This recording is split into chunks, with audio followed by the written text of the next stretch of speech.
جواب تو ہو گیا. ارے جب وہ اہل حدیث لیکن حضرت ایک منٹ، اہل حدیث جو ہے جب حدیث پیش کرتا ہے، دلیل پیش کرتا ہے، تو اپنی تحقیق سے پیش کرتا ہے، تقلید سے پیش کرتا ہے. جیسے مثال کے طور پر میں آپ کو ایک بات کہتا ہوں، امام المانی رحمۃ اللہ علیہ کے بہت جگہ جی جی اتباع کرتا ہو، اتباع سے پیش کرتا ہے، کسی کی تقلید سے نہیں پیش کرتا. نہیں مطلب تحقیق کر کے، یہ کہہ رہے آپ، مطلب یہ کہہ رہے آپ کہ وہ تحقیق کرتا ہے، یہ کہہ رہے ہیں نا آپ. مطلب وہ مفتی، مطلب وہ مفتی عالم جو ہے، اہل حدیث عالم، تحقیق کی بنیاد پر جواب دیتا ہے، یہ کہہ رہے ہیں آپ. تحقیق کرے گا یا اتباع کرے گا؟ تقلید نہیں کرے گا. وہ تحقیق کرے گا، اتباع کرے گا. اور عامی کیا کرے گا؟ عامی بھی اتباع کرے گا. عامی بھی اتباع نہیں، اتباع کرے گا. عامی تو مقلد ہوا اس کا. نہیں مقلد اچھا کفایت مجتہد ہے. ایک منٹ جو ہے، ایک منٹ میں آپ کو ایک بات نہیں آ گئی. آپ عامی کیسے، اہل حدیث کا عامی کیسے مقلد ہوگا؟ مجھے بتاؤ، اہل حدیث کا عامی کیسے مقلد ہوگا؟ میں آپ کو مسئلہ، میں آپ کو جو ہے اہل حدیث کا عامی کیسے مقلد ہوگا؟ مجھے ذرا سمجھاؤ تو. چلو ابھی ڈیفینیشن پہ آنا پڑے گا. اہل حدیث کا عامی کیسے مقلد ہوگا؟ مجھے بتاؤ ذرا. کیسے آپ نے تحقیق نہیں کرتا وہ مقلد ہو گیا؟ کیسے مقلد ہوگا؟ مجھے بتاؤ ذرا، سمجھاؤ. ارے تقلید ہوتی اجتہادی مسائل میں، جب اجتہاد ہوگا تو ماننے والا مقلد ہوگا. جس طرح سے یہ آپ کے جو عالم نے اجتہاد کیا اور عامی کو مسئلہ بتایا، تو وہ ماننے والا مقلد ہوا نہیں ہوا؟ ارے بھائی وہی تو ہم آپ سے کیا کہہ رہے ہیں کہ اجتہاد آپ کے علماء بھی کرتے. نوازل میں اہل حدیث جو ہے وہ اپنا اہل حدیث ہر مسئلے میں اجتہاد نہیں کرتا ہے. اہل حدیث اگر نوازل میں اجتہاد کرتا، نوازل میں تمہارے علماء میں بیٹھ کے اجتہاد کر رہے ہیں، تو تمہارے علماء کو ماننے والا امام ابو حنیفہ کا مقلد کیسے ہو گیا؟ بات پھر پڑھ رہی ہے وہیں پہ نا. بات پھر وہیں سے جہاں اس کا جواب تو میں نے دیا نا آپ کو. پھر بات آپ نے جواب میں نے آپ کو، بات پھر وہیں سے شروع ہو رہی ہے. تمہارے جو حنفی علماء ہیں، یہ جو نوازل میں اجتہاد کرتے ہیں، تو ان کا خود کا اجتہاد ہوتا ہے، ان کا خود کا اجتہاد ان کی قوم مانتی ہے، تو یہ ان کے مقلد کیوں نہیں ہوئے؟ ابو حنیفہ کے مقلد اصول ہے اس کے پاس، کیونکہ اس کے پاس ابو حنیفہ کے اصول ہے. اس کے لیے اگر اس کے پاس جو ہے امام شافعی کے اصول پر جواب دے گا، امام شافعی کے اہل حدیث اجتہاد کرتا ہے وہ ہوا میں، اہل حدیث جو اجتہاد کرتا ہے اس پر قرآن و حدیث کے اصول ہیں. اہل حدیث، تو اس کے لیے تو میں آپ کو کہہ رہا ہوں، میرے مسئلے کا ایک سوال کا جواب دے دو، مسئلہ سمجھ میں آ جائے گا. مقلد نہیں ہے جی. میں آپ کو جو ہے ایک سوال پوچھ رہا ہوں، بس اس کو آپ جواب دے دو مجھے، مطلب میرا بھی کوشچن جو ہے کلیئر ہو جائے گا. ارے سنو، آپ نے کہا کہ یہ جو مقلد ہے، یہ جو گرچہ نوازل میں اجتہاد کرتا ہے، لیکن اس کے پاس امام ابو حنیفہ کے اصول ہیں، اس لیے سوال کرنے والا ابو حنیفہ کے مقلد ہو گیا. تو ایسے جو اہل حدیث نوازل میں اجتہاد کرتا ہے، اس کے بعد قرآن و حدیث کے اصول ہے، اس لیے وہ ان مسئلے میں نوازل میں بھی وہ متبع ہے، وہ مقلد نہیں ہے. میری دوسری چیز آپ نے چھوڑ دی. میں نے یہ بھی کہا اس کے ساتھ، اگر وہ مفتی جو ہے امام شافعی یا پھر دوسرے کسی مجتہد کے اصولوں سے جواب دیں گا، تو اب اس کے پاس جو ہے یہ مقلد جو امام حنیفہ کا نہیں رہا، بلکہ اس کا مقلد ہوا پرسنل. جو ہم بھی کہتے ہیں اگر کوئی کسی سے سوال کرے گا، وہ کسی شخصیت کو لے کے اس کے اصولوں کو فالو کرے گا، قرآن و حدیث کے اصولوں کو فالو نہیں کرے گا، تو اس کو مقلد ہو جائے گا. لیکن اہل حدیث اگر کوئی مجتہد ہے، اجتہاد کرتا ہے، نوازل میں اجتہاد کرتا ہے اور قرآن و حدیث کے اصولوں سے اجتہاد کرتا ہے، تو وہ اس کا مقلد نہیں ہوا. جیسے آپ نے حنفی کے بارے میں کیا کہا کہ چونکہ حنفی عالم گرچہ نئے مسائل میں اجتہاد کرتا ہے، لیکن اجتہاد کے اصول ابو حنیفہ کے ہوتے ہیں، اس لیے مقلد ہوا ابو حنیفہ کا. تو ہم بھی کہتے ہیں کہ ایک اہل حدیث کا جو اجتہاد ہوتا ہے، اس کے جو اصول ہوتے ہیں قرآن و حدیث کے، اس لیے وہ متبع ہوا قرآن و حدیث کا، مقلد نہیں ہوا. تو وہ اصول جو ہے، وہ اصول کی بات تو میں آپ سے پوچھ رہا ہوں، آپ اصول کیا بتاتے؟ زید بھائی ایک منٹ. یہ جو اصول جب میں پوچھتا ہوں اہل حدیث لوگوں سے، تو وہ بولتے ہیں کہ امام ابو حنیفہ کے جو اصول ہے ہمارے اصول ہے، امام شافعی کے جو اصول ہے ہمارے اصول ہے، امام احمد کے جو اصول ہے وہ ہمارے اصول ہے. نہیں، اصول کیا ہمارے وہ سارے اصول ہیں جو قرآن و حدیث میں آئے ہیں، ہمارے وہ سارے اصول ہیں جو صحابہ نے بیان کیے، ہمارے وہ سارے اصول ہیں جو فقہا نے بیان کیا، قرآن و حدیث کے خلاف نہیں ہے. ہم اصول میں بھی کسی کو لاک کر کے تھوڑی رکھیں. ہمارے جو اصول اجتہاد ہیں، جیسے ہم فتاوا ہے نا، فتاوا وہ ہمارے پاس لاک نہیں ہے کہ یہ فتوا یہ اٹھا کے سب کو دینا ہے. ایسے اصول اجتہاد بھی جو ہے وہ ایسا نہیں کہ کسی ایک کو لے کے بیٹھے ہوئے. جس فقہ میں بھی، یعنی چاروں میں اگر کوئی ہے، چاروں کے پاس جو کوئی اصول اجتہاد صحیح ہے، ہم اس کو مانتے ہیں.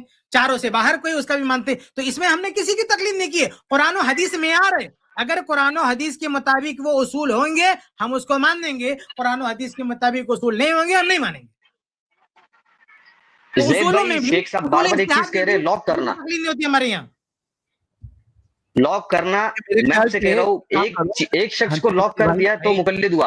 اگر جس طرح سے آپ کہہ رہے ہیں ہم لاک نہیں کرتے تب بھی آپ مقلد ہو, وہ تقلید مطلق ہوئی. پھر آپ نے اگر لاک نہیں کیا تو تقلید مطلق ہوئی. اس کی میں آپ کو ایک مثال کے ذریعے سے زید بھائی ایک مثال دیتا ہوں, آپ کو سمجھ جائیں گی بات میں کیا کہنا چاہ رہا ہوں.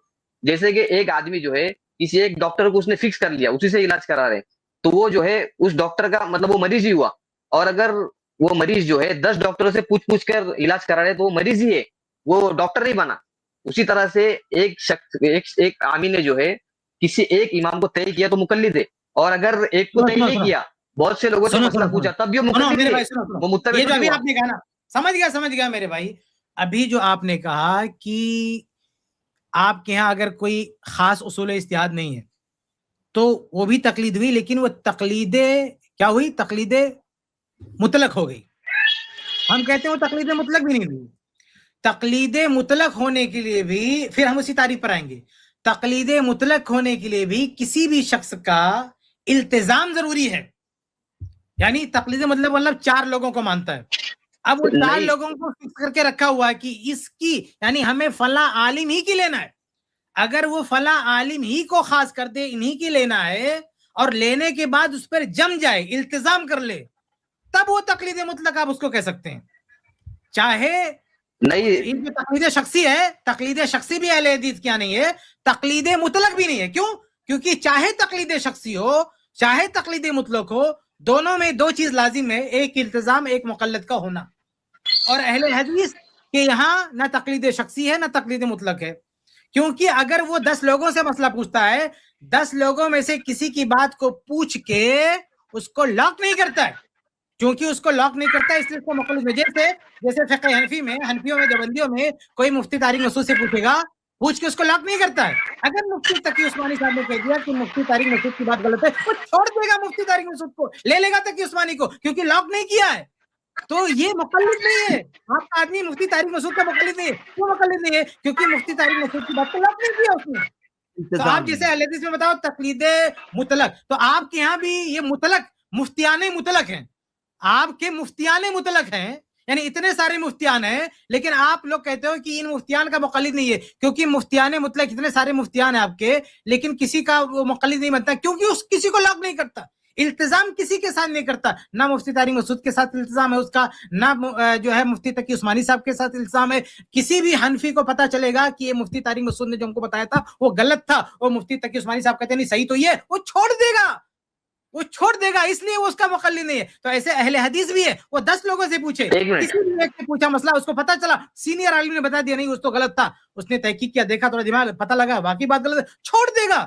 اس لیے مطلق میں بھی وہ مقلد نہیں ہے. مطلق لوگوں سے یعنی کئی لوگوں سے پوچھتا ہے, اس میں بھی اہل حدیث مقلد نہیں ہے, کیونکہ ان کی باتوں کا التزام نہیں کرتا ہے, اور شخصیت ٹارگٹ نہیں ہوتی ہے. یعنی اس کا گول یہ نہیں ہوتا مقلد کہ ہمیں اسی کو ماننا ہے. آپ کے یہاں 2 پرابلم ہوتی ہے. کیا؟ ایک تو یہ کہ جو مسئلہ امام حنیفہ سے مل جائے, یا آپ کے بقول ان کے اصولوں سے مل جائے, اسی سے جمے رہنا ہے, نہ ان کے فتاوی سے نکلنا ہے, اور فتاوی سے نکلے بھی تو کم سے کم اصولوں سے نہیں نکلنا ہے. یہ التزام آپ کے یہاں. اور مقلد آپ کے یہاں کیا ہے, آپ نے ایک شخصیت کو جو ہے طے کر کے رکھا ہے کہ سب کچھ یہیں سے آنا چاہیے, یا تو فتاوی آئے, فتاوی نہ ملے تو کم سے کم اصول آئے. تو 2 چیز آپ کے یہاں, ایک جو ہے التزام ہے اور ایک جو ہے مقلد ہے. یہ تقلید شخصی میں بھی ہو سکتا ہے, یہ تقلید مطلق میں بھی ہوتا ہے. ہم کہتے ہیں اگر کوئی بندہ کہہ دے کہ ہم چاروں کی مانیں گے, اگر آج کوئی بندہ بولتے کہ ہم 4 ائمہ کو مانتے ہیں اور چاروں کی تقلید کریں گے, ان چاروں سے باہر نہیں جائیں گے, ایسے بھی کچھ لوگ پائے جاتے ہیں کہ ہم ان چاروں سے باہر نہیں جائیں گے, تو یہ بھی تقلید ہے. سمجھ رہے ہیں؟ تو تقلید مطلق بھی ہمارے یہاں نہیں پائی جاتی. شیخ صاحب 1 منٹ میں آپ کو جواب دیتا ہوں اس کا. چاروں ائمہ سے پہلے بھی اجتہاد ہوتا تھا صحابہ کے زمانے میں, جب یہ چاروں نہیں تھے. صحابہ کے دور میں کوئی فکس نہیں تھا, لیکن وہاں پر لوگ مسئلے پوچھتے رہے, ایک صحابی سے, دوسرے صحابی سے, تیسرے صحابی سے, وہاں پر بہت سے مسئلہ بتانے والے تھے. تو یہ تقلید مطلق ہے, کیونکہ صحابہ میں ادھر آپ نے جو شرط لگائی نا, التزام کرنا اور مقلد بنانا, نہیں, صحابہ کے دور میں التزام اور مقلد نہیں تھا.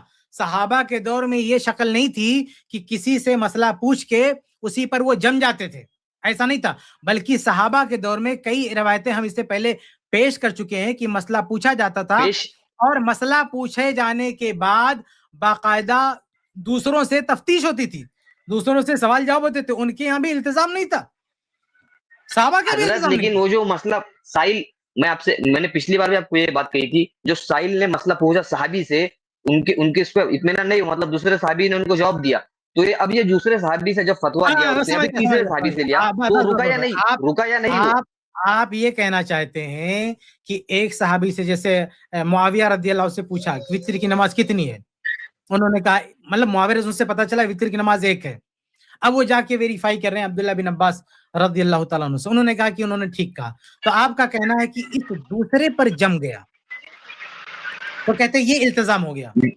آپ یہ کہہ رہے ہیں نا التزام ہو گیا, یہ التزام نہیں ہے. کیوں؟ کیونکہ اگر ابن عباس رضی اللہ تعالیٰ عنہ سے بڑا کوئی عالم دوسرا صحابی یہ پروف کر دے کہ ان کی بات غلط ہے, ان کی بات ٹھیک نہیں ہے, تو ان کو بھی چھوڑ دے گا. آپ چھوڑ دیں گے, دوسرے کو تو لیں گے نا. میری بات سنیں, التزام تب ہوگا جب آپ کوئی ایسی, ارے سنو میرے, آپ کوئی ایسی مثال دیں صحابہ کی زندگی سے, ایسی مثال دیں کہ ان کے سامنے دلائل رکھے گئے اور رکھنے کے بعد بھی نہیں کہا کہ ہم نے جو پرانے سے پوچھا انہی پر رہیں گے.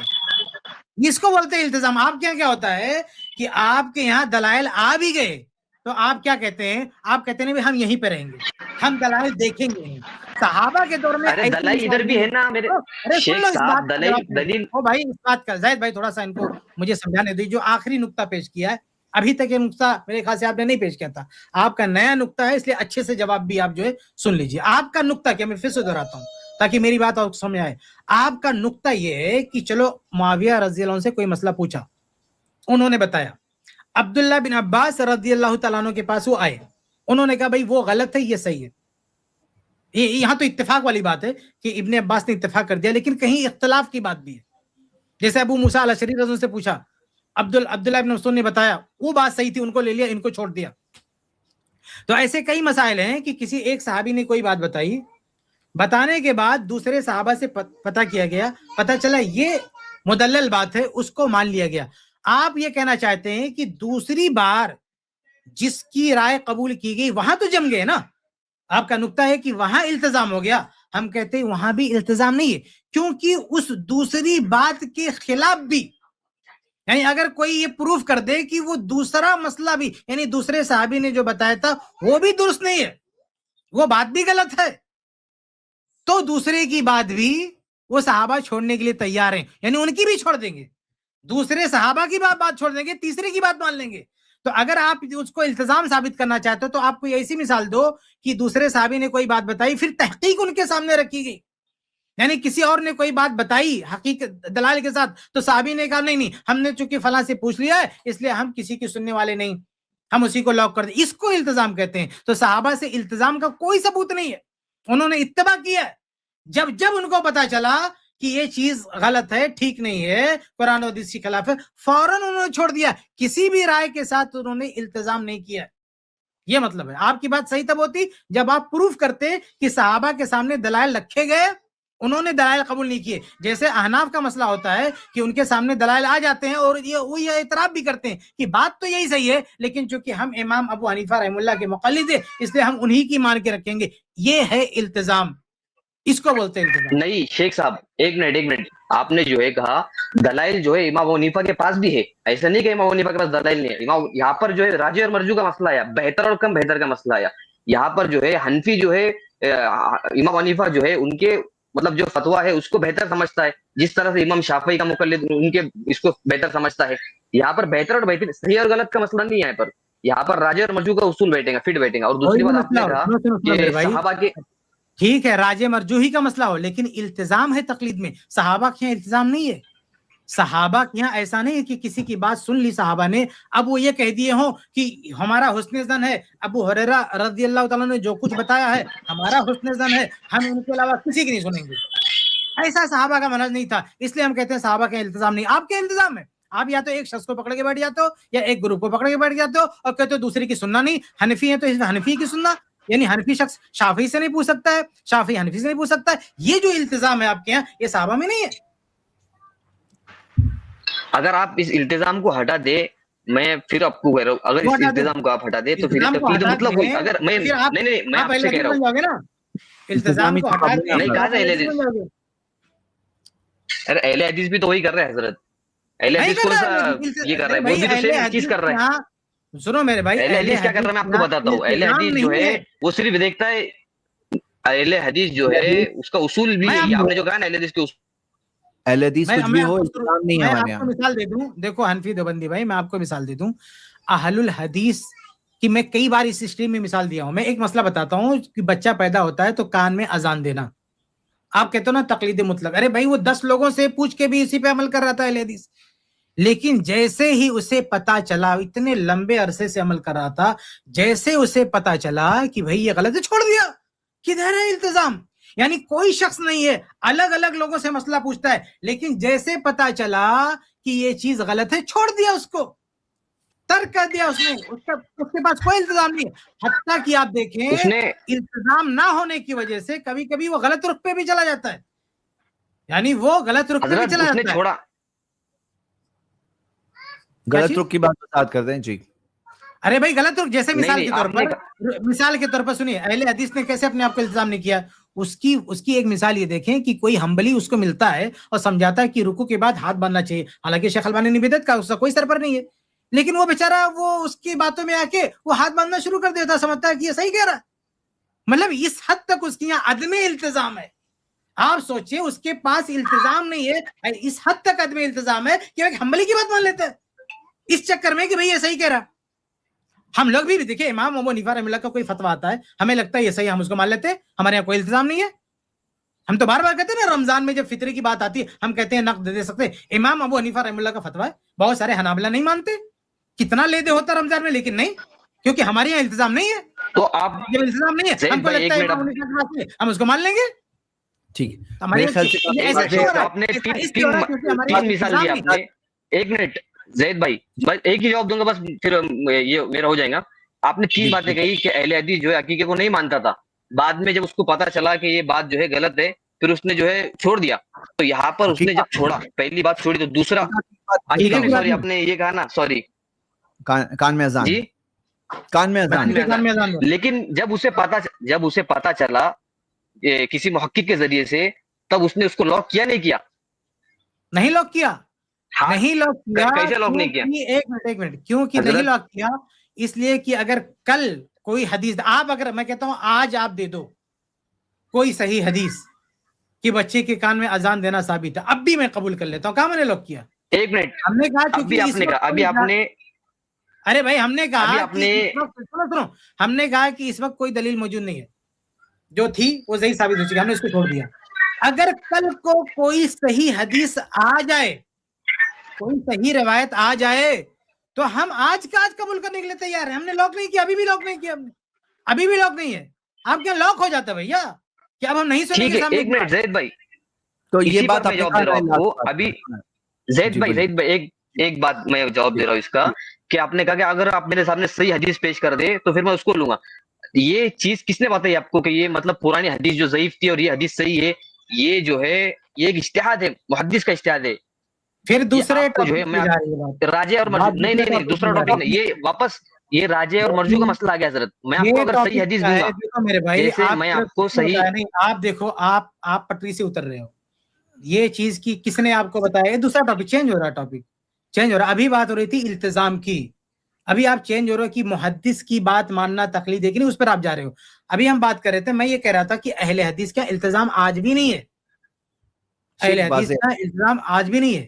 بھائی ایک ہی مسئلے میں کبھی ایسے بھی مثالیں آپ کو مل جائے گی کہ کچھ سالوں تک ایک موقف رہتا ہے کہ میرا ایک موقف ہے کسی بھی اہل حدیث عالم کا، بعد میں اس کا چینج ہو جاتا ہے، اس کے خلاف ہوتا ہے، بعد میں واپس بھی آ جاتا ہے، بعد میں اس پرانے موقف پہ واپس بھی آ سکتا ہے اگر پتہ چلتا ہے کہ نہیں بھائی وہی صحیح تھا.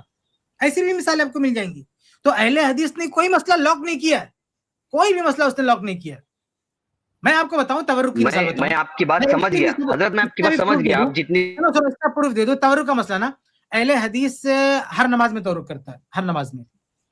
تو حنابلہ کا جب فتویٰ آیا، اس شیخ البانی کا بھی فتویٰ آیا یہ نہیں تورک صرف دوسری 4 رکعت والی نماز میں دوسرے تشہد کے ساتھ ہے، تو بہت سارے اہل حدیثوں نے وہ دیکھ کے اور اس دلائل سے مروب ہو کے اس کو چھوڑ دیا. بعد میں پھر بحث ہوئی، نہیں وہ تورک تو ثابت ہے اس میں، تو واپس سے کرنا شروع کر دیا. یہ اس لیے ہو رہا ہے کیونکہ التزام نہیں ہے ہمارے یہاں التزام نہیں ہے میرے بھائی.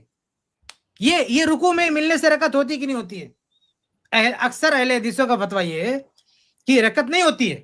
لیکن کوئی ہمبلی کسی اہل حدیث کو بیوقوف بنا دیتا ہے اور اس کو کہتا نہیں رکعت ہو جاتی ہے, تو وہ بیچارہ وہ کچھ دلائل دیتا ہے ادھر ادھر کی, تو اہل حدیث جو ہے وہ دلائل سے مروب ہو کے اس کی بات مان لیتا ہے, لیکن بعد میں جب کسی پکے اہل حدیث سے ٹکرا ہوتا ہے, اس کو سمجھاتا ہے, تو واپس سے وہ رکوع والی رکعت کو شمار کرنا بند کر دیتا ہے.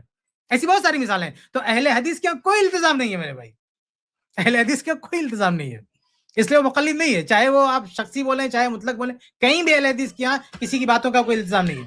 اور التزام کا میں نہیں لا رہا ہوں, یہ تقلیدی دنیا کے جو ہے انہوں نے تعریف کی ہے, اور وہ بھی کیسی کتاب میں, ایسی کتاب میں جس کا نام ہی ہے الحدود. آپ اصول کی بات کر رہے تھے نا بھائی, اصول والی ہی کتاب انہوں نے باقاعدہ ایک کتاب لکھی ہے.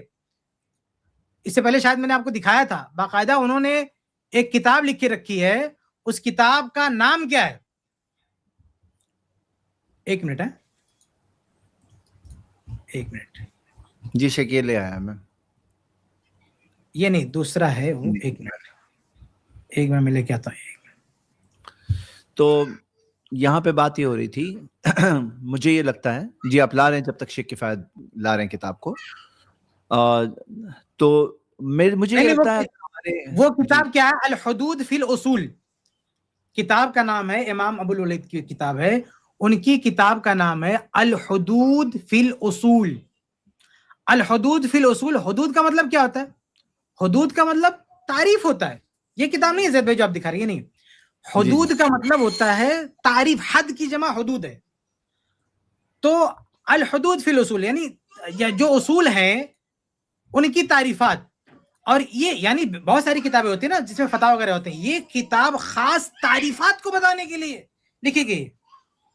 اس کتاب کی دو خوبی کبھی مت بھولیے گا, کیونکہ یہ کتاب خاص تعریف کیا ہوتی, کسی چیز کی تعریف کیا ہوتی وہ بتانے کے لیے کتاب لکھی گئی. بھائی آپ کو فقہی کتابوں میں بہت جگہ کسی چیز کی تعریف مل جائے گی.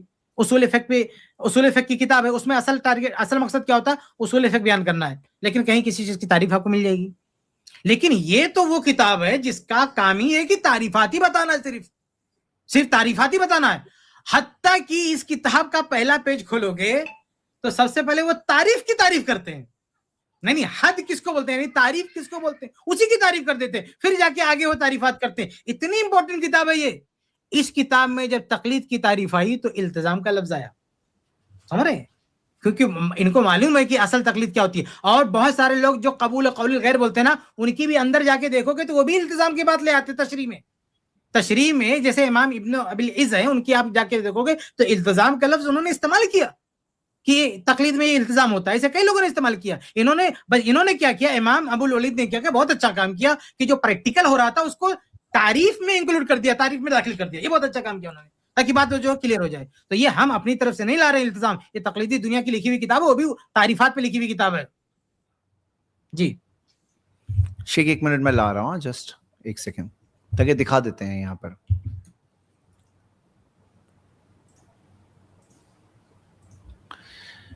جسٹ کنفرم کریں شیخ, یہی آپ بول رہے ہیں, یہ کتاب؟ ہاں یہی ہے زید بھائی, یہی کتاب ہے التقلید التزام حکم المقلد من غیر دلیل. یہی کتاب ہے زید بھائی. یہ الکتاب الحدود ہے, کتاب الحدود. حدود کے معنی تعریف ہوتا ہے. یہاں حد اسلامی حدود نہیں ہے جو زانی کو جو ہے سنسار کر دے, وہ اس معنی میں نہیں ہے. یہ حدود تعریف کے معنی میں. جی یہ حدود تعریف کے معنی میں, اس کے اندر یہ ڈیفینیشن آپ لوگ دیکھ رہے ہیں. ہاں, التزام حکم المقلد من غیر دلیل, یہ اس کی ڈیفینیشن تقلید کی. ہمارے یہاں التزام نہیں ہوتا بھائی, ہم کیوں اپنے آپ کو مقلد بولیں گے؟